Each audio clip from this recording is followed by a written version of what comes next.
Guys and welcome back to Shikha classes. इस video में एक डायग्राम के थ्रू मैं आपको बतलाऊंगी कि हार्ट का शेप कैसा होता है और हार्ट के कितने पार्ट्स होते हैं और हर पार्ट का क्या फंक्शन होता है, प्लस हार्ट में कौन कौन से ब्लड वेसल्स के थ्रू ब्लड आता है और निकलता है।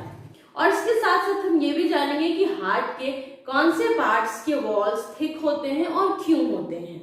हार्ट का ये डायग्राम आपने एनसीईआरटी के बुक में देखा होगा और उसके नीचे ये लिखा था schematic sectional view of the human heart. इसको स्कीमेटिक पढ़ते हैं। ये यूजुअली किसी डायग्राम के बारे में यूज़ होता है और ये कहता है कि जो भी डायग्राम में जिसके बारे में ये वर्ड यूज़ हुआ है वो डायग्राम में इम्पॉर्टेंट फीचर्स को तो दिखाया गया है पर चीज़ें बहुत डिटेल में दिखाई नहीं गई हैं। यहाँ पर देखिए उसका मीनिंग भी मैंने लिख दिया है।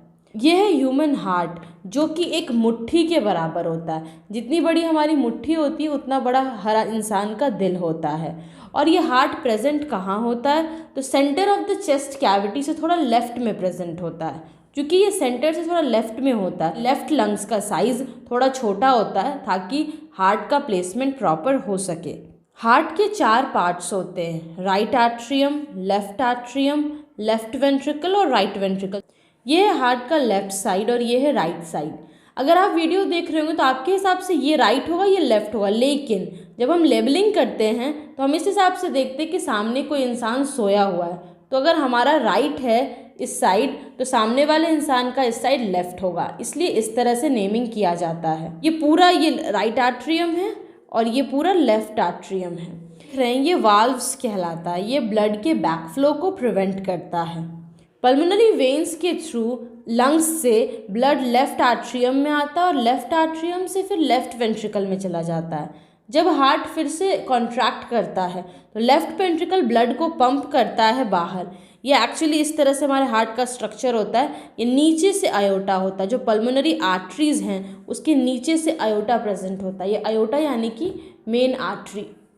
तो लेफ्ट वेंट्रिकल जो है वो जब पंप करता है, जब हार्ट कॉन्ट्रैक्ट करता है तो लेफ्ट वेंट्रिकल ब्लड को पंप करता है और वो आयोटा के थ्रू पूरे बॉडी में डिस्ट्रीब्यूट हो जाता है। और जब पूरे बॉडी में डिस्ट्रीब्यूट हो जाता है उसके बाद वो डीऑक्सीजनेटेड ब्लड बन जाता है, क्योंकि वो ब्लड सेल्स को ऑक्सीजन दे देता है और सेल्स से कार्बन डाइऑक्साइड ले लेता है। वहाँ से डीऑक्सीजनेटेड ब्लड को लाने का काम करता है वेना कावा। वेना कावा उस ब्लड को लेके आता है राइट आर्ट्रियम में और फिर जाता है राइट वेंट्रिकल में। यहाँ पे ब्लड का प्रेशर कम होता है कंपेयर टू यहाँ पे ब्लड। इसमें ब्लड का बहुत प्रेशर होता है और इस वजह से आयोटा के भी वॉल्स बहुत थिक होते हैं। लेकिन यहाँ पे ब्लड का प्रेशर बहुत कम होता है यानी right side of the heart में, और वेना कावा में भी ब्लड का प्रेशर बहुत कम होता है और इसके कारण से इसमें भी यानी वेन्स में भी वाल्व्स होते ताकि ब्लड बैकफ्लो न करे। जब कोई चीज़ प्रेशर में है जैसे कि इसमें, तो उसमें ऑटोमेटिकली वो बैकफ्लो नहीं करेगी, वो आगे ही जाएगी। पर जब वेन्स में ब्लड आता है तब तक उसका प्रेशर कम हो जाता है और इस कारण से वेन्स में वाल्व्स होते हैं ताकि ब्लड बैकफ्लो न करे।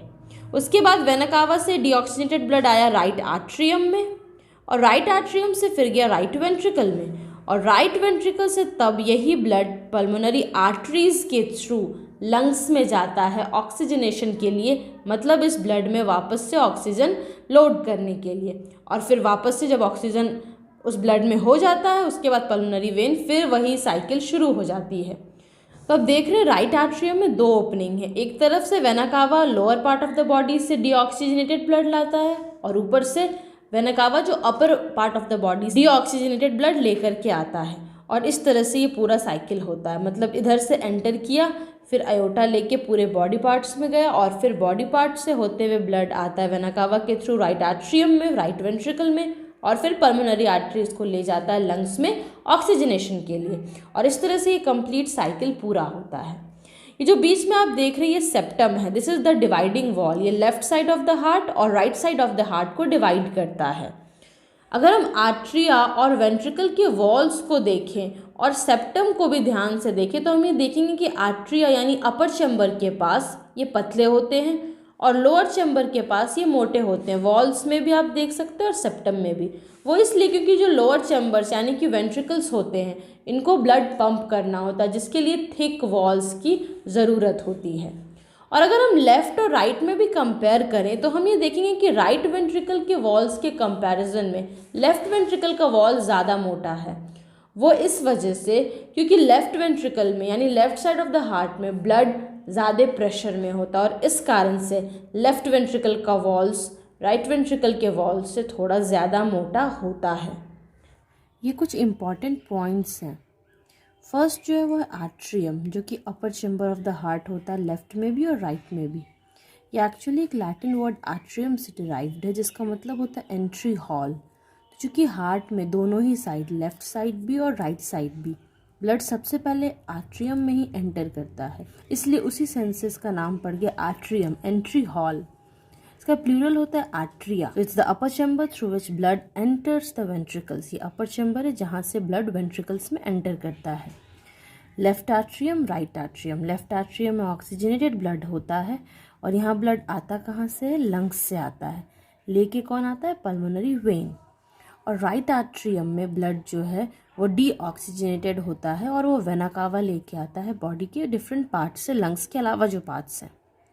राइट आर्ट्रियम से ब्लड जाता है राइट वेंट्रिकल में, लेफ्ट आर्ट्रियम से जाता है लेफ्ट वेंट्रिकल में। राइट वेंट्रिकल से फिर लंग्स में जाता है प्योरिफिकेशन के लिए यानी ऑक्सीजनेशन के लिए। चूँकि ये डीऑक्सीजनेटेड ब्लड आया है और इस वजह से अब ये लंग्स में जाएगा ऑक्सीजनेशन के लिए। पल्मोनरी आर्टरी इसको लेके जाएगी इस डीऑक्सीजनेटेड ब्लड को। और लेफ़्ट आर्ट्रियम से ये जाएगा लेफ़्ट वेंट्रिकल में और लेफ़्ट वेंट्रिकल से फिर आयोटा यानी कि मेन आर्टरी इसको डिफरेंट बॉडी पार्ट्स में ले जाएगी ताकि ये ब्लड ऑक्सीजन हर एक सेल तक पहुंचा सके। दो चीज़ होती है, एक डायस्टोल, एक सिस्टोल। ड्यूरिंग सिस्टोल के टाइम अपने हमारे वेंट्रिकल्स कॉन्ट्रैक्ट करते हैं, एक्चुअली हमारा हार्ट कॉन्ट्रैक्ट करता है और उसी वक्त जो ब्लड है वो पूरे बॉडी में पंप होता है। मीन्स जो वेंट्रिकल से ब्लड लंग्स में जाता है या फिर इस लेफ्ट वेंट्रिकल से डिफरेंट बॉडी पार्ट्स में जाता है, ये दोनों केस तभी होता है जब हार्ट कॉन्ट्रैक्ट करता है ड्यूरिंग सिस्टोल। और जब इस केस में यानी कि बॉडी पार्ट से ब्लड आता है इसमें भी और इसमें भी, और फिर लेफ्ट आर्ट्रियम से लेफ्ट वेंट्रिकल में जाता है, राइट आर्ट्रियम से राइट वेंट्रिकल में जाता है। इस केस में भी और इस केस में भी दोनों साथ में ही होता है जब हमारा हार्ट एक्सपैंड करता है या हम कह सकते हैं रिलैक्स करता है ड्यूरिंग डायस्टोल। सिस्टोल के टाइम हार्ट ब्लड को पंप करता है तो वो कॉन्ट्रैक्ट करता है, पर डायस्टोल के टाइम वो रिलैक्स करता है, मीन्स वो थोड़ा सा एक्सपैंड करता है और उस वक्त उसमें ब्लड फिल्ड हो जाता है। आपने डायग्राम में ये देखा होगा कि जो वेंट्रिकल्स के पास के जो वॉल्स होते हैं वो थोड़े थिक होते हैं कंपेयर टू जो वॉल्स आर्ट्रिया के पास होते हैं यानी कि अपर चेम्बर ऑफ द हार्ट में होते हैं। या फिर सेप्टम भी जो था वो वेंट्रिकल्स के पास ज्यादा थिक था। ऐसा क्यों होता है? इसका रीजन ये है कि वेंट्रिकल्स ब्लड को पंप करते हैं and that is the reason they require thick walls. और अगर हम वेंट्रिकल्स के वॉल्स को कंपेयर करें तो लेफ्ट साइड का जो वेंट्रिकल होता है उसके वॉल्स थोड़े ज्यादा थिक होते हैं राइट साइड के वेंट्रिकल के वॉल्स से। तो वो इसलिए क्योंकि लेफ्ट वेंट्रिकल में ऑक्सीजनेटेड ब्लड आता है और ऑक्सीजनेटेड ब्लड हाई प्रेशर में होता है।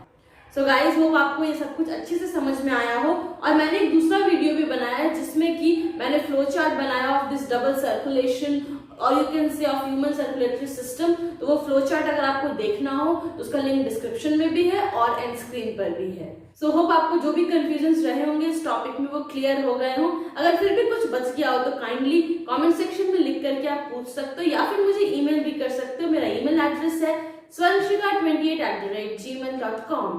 See you in the next video with a new topic. Till then, keep smiling. Have wonderful days. Thanks for watching.